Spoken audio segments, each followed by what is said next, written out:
रसूलुल्लाह सल्लल्लाहु अलैहि वसल्लम ने फरमाया कि अगर अल्लाह का कुर्ब चाहते हो रमज़ान में तो 4 चीज़ों की कसरत करो। 4 चीज़ों में से 2 चीज़ें ऐसी हैं कि जिसके ज़रिए से आपको अल्लाह का कुर्ब हासिल होगा, और 2 चीज़ें ऐसी हैं कि जिनके बगैर हमारा गुजारा ही नहीं है। फरमाया कि वो 2 चीज़ें जिनके ज़रिए आपको अल्लाह का कुर्ब हासिल होगा, उनमें सबसे पहली चीज़ है कलमा तैयबा, और दूसरी चीज़ इस्तिग़फ़ार।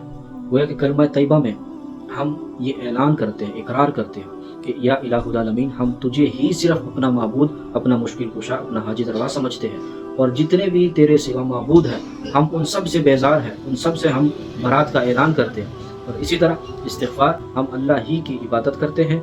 अगर हम अल्लाह की इताअत में कोई कमी लाते हैं, हमारी नाफरमानी आ जाती है, तो हम अब उस नाफरमानी से बेजारी का ऐलान करते हैं कि या इलाहुल आलमीन, हमसे जो गुनाह हो चुके हैं, जो खता हो चुकी है, उन पे हमें तुम माफ़ फरमा, और हम उनसे बेजारी का ऐलान करते हैं। तो ये कितनी खूबसूरत बात है कि रसूलुल्लाह सल्लल्लाहु अलैहि वसल्लम ने फरमाया कि इन 2 चीज़ों से आपको अल्लाह का कुर्ब हासिल होगा।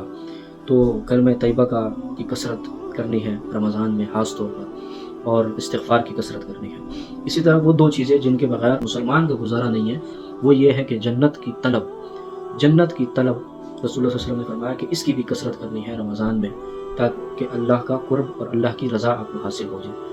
तो जन्नत को मांगना है, दुआओं में मांगना है, जन्नत की तलब करनी है, और जहन्नम से खुलासी की दुआ मांगनी है।